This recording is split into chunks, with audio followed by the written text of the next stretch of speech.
Welcome back to Money, Money, Money. As we come to the end of our insurance series, here's a quick recap of all the important tips and tricks that we've learned over the last few weeks.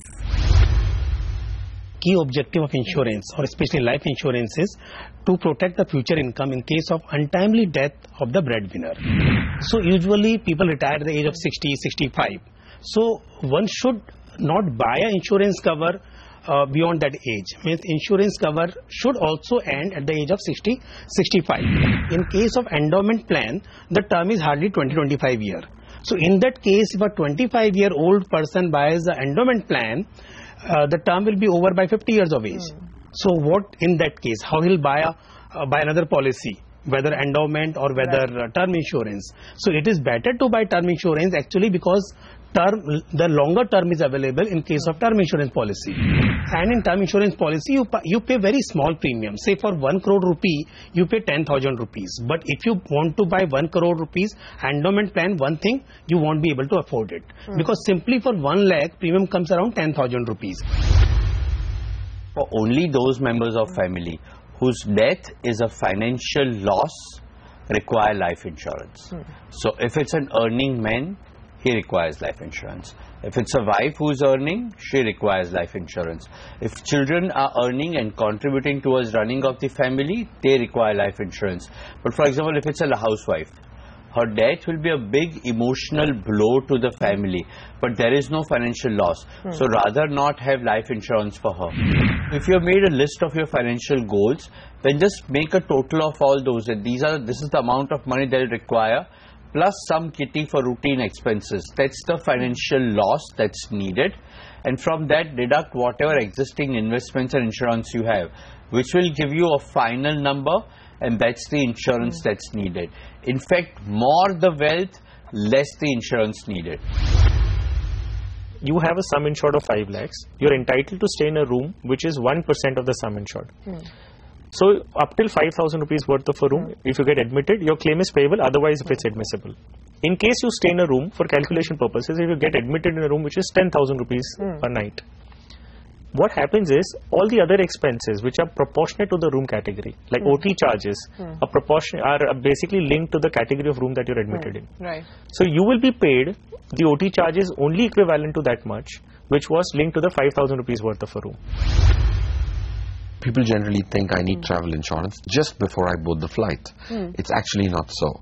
You need to buy it as soon as you make a plan to travel, because there could be several reasons why there could be a cancelled flight. You might fall sick before the travel. Your travel agent might just become bankrupt and you've made payments. Okay, but you're planning to buy the travel insurance before paying for the travel. So what happens is all these are actually covered.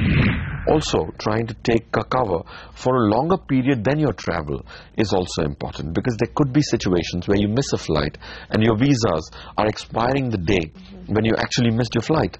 Then you are staying beyond, and so many countries have penalty for actually overshooting the visa, apart from having other liabilities. And the last one, which again is a very prominent one, you are taking a travel insurance to get the benefit of a medical cover. Not declaring your existing illness could be actually very bad. You need to, and there are some policies which actually cover 40 illnesses, existing illnesses. So they need to be declared properly so that you're not actually having a rejected claim at the end of it. When we talk about market value, what is this we're talking about? It's not the current market value. It's the market value. It takes into account the depreciation depending on the age of the asset. So what you get is the depreciated value. When you talk about reinstatement, it's basically reinstate at the current price. So it's always advisable that you go for a reinstatement value, because there then you know that whatever money you're going to be spending on reinstating those assets, you will get that. When you change your house, okay, and you're in the midterm, let's say the policy is for a year, and after 6 months you move house, you go to another house, you can actually continue with the same policy. What you need to do, of course, is to inform the insurance company and get it endorsed. You must ensure that you've been informed, because in case there is a damage, and if you moved from one place to another place, you will find it difficult to get your claims.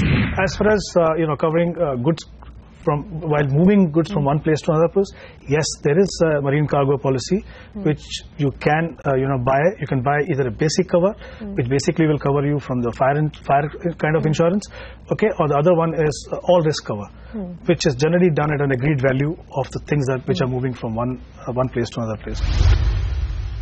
Well, we hope you enjoy the insurance series, and next week we'll actually answer some of the many questions that have been sent in by our viewers over the last few weeks as well. There's going to be a special offering that's going to be coming up soon, so watch this space for more on that. And in the meantime, keep writing to us at money@network18online.com. You can also find us on Twitter. Write to CNBC TV 18 News, and you can use the hashtag money. And remember that you can also log on to YouTube to catch all our previous episodes as well as this one.